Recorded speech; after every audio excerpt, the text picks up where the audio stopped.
Hello guys, स्वागत है आपका हमारे यूट्यूब चैनल एवरीथिंग साइकोलॉजी में। हम लोग 2018 टीजीटी इंग्लिश का पीवाईक्यू के थ्रू सॉल्व कर रहे हैं। एक क्वेश्चन के साथ एक टॉपिक हम लोग सॉल्व कर रहे हैं। तो 9 क्वेश्चंस हम लोग कर चुके हैं। 10th क्वेश्चन है, which of the following statement is not true, इनमें से कौन सा सही नहीं है।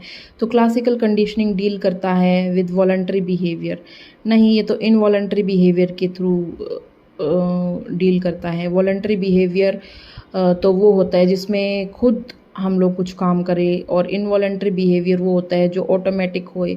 जैसे कि हमारा हार्ट बीट ऑटोमेटिक होता है, उसके अंदर हमें कुछ काम नहीं करना पड़ता, सिर्फ वो अपने आप धड़कता रहता है। ब्लड फ्लो हमारी पूरी बॉडी के अंदर वो इनवॉलंटरी है, वो खुद ऑटोमेटिकली होता है, हमें उसके अंदर कुछ ज़्यादा कुछ करना नहीं पड़ता।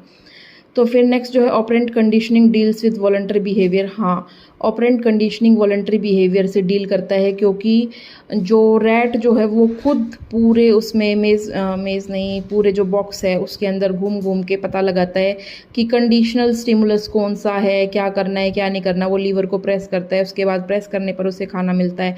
तो ये वॉलंटरी बिहेवियर है। फिर है classical conditioning deals with involuntary behaviour. Yes, involuntary behaviour के में ही क्लासिकल कंडीशनिंग डील करता है, क्योंकि इनवॉलंटरी बिहेवियर होता है कि जब उसको खाना मिलता है डॉग को, तो डॉग स्लाइवेट करता है। तो ये इनवॉलंटरी है, डॉग के हाथ में नहीं है कि स्लाइवा बाहर निकालूँ या नहीं निकालूँ। स्लाइवा खुद ब खुद आता है खाने की खुशबू सूंघने से या खाने को देखने से।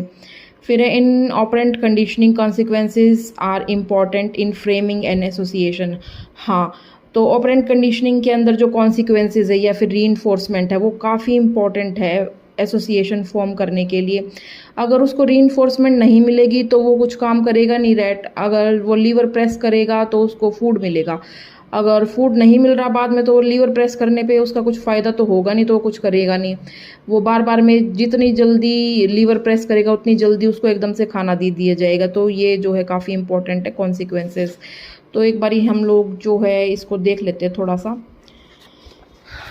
क्लासिकल कंडीशनिंग जो है उसके अंदर responses are under the control of stimulus के कंट्रोल में होते हैं रिस्पॉन्सेज, और जैसे डॉग के कंट्रोल में स्लाइवा। तो CS and US well defined होते हैं। Experimental controls the occurrence of CS and US। Subject जो है पैसिव रहता है, बेस्ड ऑन स्टिमुलस होता है। फिर जो है ऑपरेंट कंडीशनिंग जो है वॉलंटरी होता है, वो इनवॉलंटरी होता है। क्लासिकल रिस्पॉन्सेज जो है आर कंट्रोल ऑफ ऑर्गेनिज्म के कंट्रोल में होता है। CS को वेल डिफाइंड नहीं किया गया होता है, खुद एक्सप्लोर करेगा तो पता चलेगा क्या CS है। Organism control the occurrence of reinforcer. Subject जो है एक्टिव है, बेस्ड ऑन रीइंफोर्समेंट मिलेगी तो वो आगे कुछ करेगा, नहीं करे मिलेगी तो वो कुछ नहीं करेगा।